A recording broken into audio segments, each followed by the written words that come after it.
सोचो तो जरा, इतनी सारी वीडियोस के दरमियान तुम्हारे सामने यही क्यों आई? ये तुम्हारा फैसला नहीं, ये रब का इशारा है। अल्लाह जब अपने बंदे से बात करना चाहता है तो उसे ऐसे पैगाम भेजता है। ये लम्हा मामूली नहीं है। हो सकता है यही तुम्हारी दुआ का जवाब हो। मेरे भाई, मेरी बहन, तुम जो अभी यह वीडियो देख रहे हो, शायद तुम्हारे दिल पर इतना बोझ है कि सांस लेना भी मुश्किल लग रहा है। तुम सोचते हो कि जिंदगी के मसले खत्म क्यों नहीं होते। कभी माली परेशानियां, कभी रिश्तों के दुख, कभी दिल का खालीपन, और कभी यह एहसास कि कोई मेरी बात समझता ही नहीं। शायद तुम उनमें से हो जो रात को सोने के लिए लेटते हैं लेकिन नींद नहीं आती, क्योंकि दिमाग में हजारों सोचें चल रही होती हैं। दिल धड़कता है लेकिन सुकून कहीं नजर नहीं आता।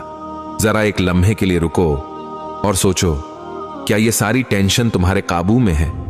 क्या वाकई वह सब कुछ जो तुम सोच रहे हो तुम्हारे हाथ में है? नहीं, हकीकत यह है कि ज्यादातर चीजें तुम्हारे इख्तियार में ही नहीं है, लेकिन फिर भी तुम उनका बोझ अपने दिल पर रखते हो, अपने दिमाग को भारी करते हो, अपनी रूह को थकाते हो। यही वह मकाम है जहां शैतान तुम्हें और उलझाता है। वह तुम्हारे कान में सरगोशी करता है, देखा, तुम्हारे मसले खत्म नहीं होंगे, तुम कभी खुश नहीं रह सकते, अल्लाह ने तुम्हें छोड़ दिया है। लेकिन हकीकत उसके बिल्कुल बरअक्स है। अल्लाह कभी अपने बंदे को नहीं छोड़ता। तुम्हारी हर हर आंसू, हर आहट अल्लाह तक पहुंचती है। मेरे भाई, यह जो तुम टेंशन ले रहे हो, यह तुम्हें अंदर से खोखला कर रही है, यह तुम्हारी ताकत छीन रही है। लेकिन याद रखो, तुम्हारा रब तुम्हारी बर्दाश्त से ज्यादा बोझ कभी नहीं डालता।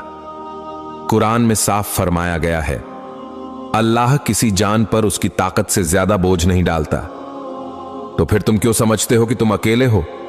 तुम क्यों यह सोचते हो कि कोई रास्ता नहीं है? यह वीडियो इसीलिए तुम्हारे सामने है कि तुम्हें याद दिलाया जाए, तुम अकेले नहीं हो, तुम्हारा रब तुम्हारे साथ है।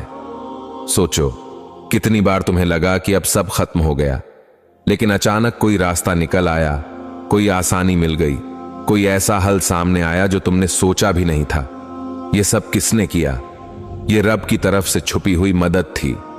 अल्लाह तुम्हें ऐसे रास्तों से नवाजता है जहां से तुम्हारा गुमान भी नहीं होता। ये सारी टेंशन, ये बोझ, ये फिक्र असल में तुम्हें अल्लाह की तरफ बुलाने का जरिया है। हो सकता है अगर यह परेशानी ना होती तो तुम दुआ में इतनी आजिजी न करते, तुम अल्लाह को इतनी शिद्दत से न पुकारते।